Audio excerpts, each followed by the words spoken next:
Hello.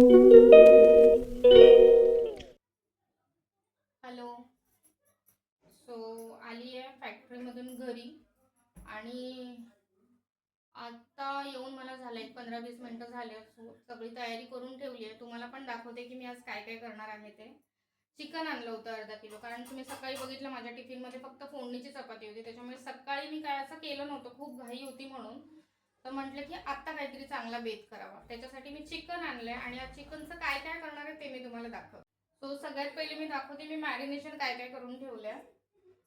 इथे मी थोडंसं पकोड्यासाठी marinate केलं आहे. आम्ही तिघंच आहोत, त्याच्यामुळे हार्डली 15-20 पीसेस आहेत.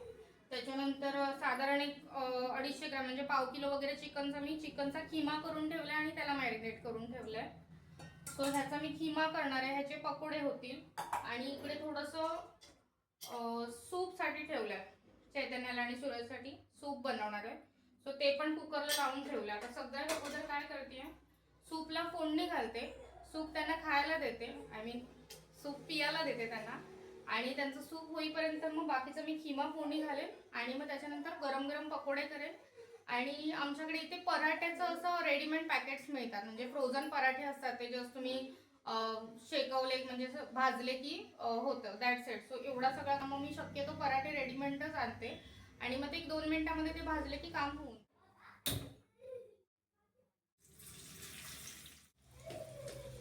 की सूप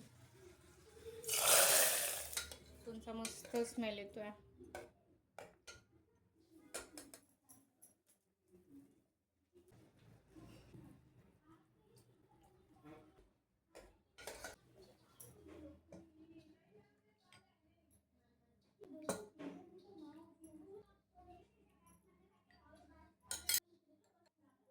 पहिली डिश रेडी झाली आहे, देते त्यांच्याकडे खायला आणि दुसरं बनवायला घेते.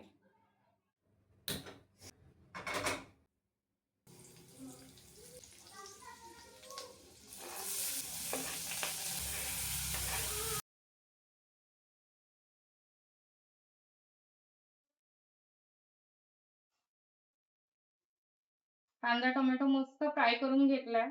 सगळे मसाले टाकलेत रेग्युलरचे. चाट मसाला आणि आमचूर पावडर सुद्धा टाकलाय. आता त्याच्यामध्ये खिमा टाक.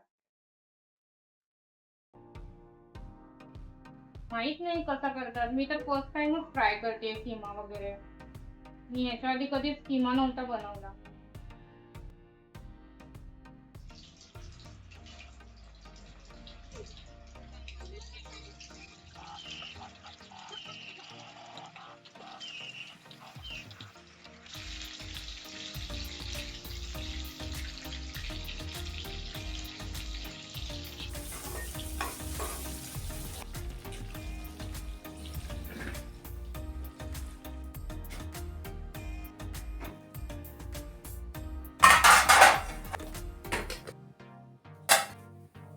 पकोडा खाऊ का? हो.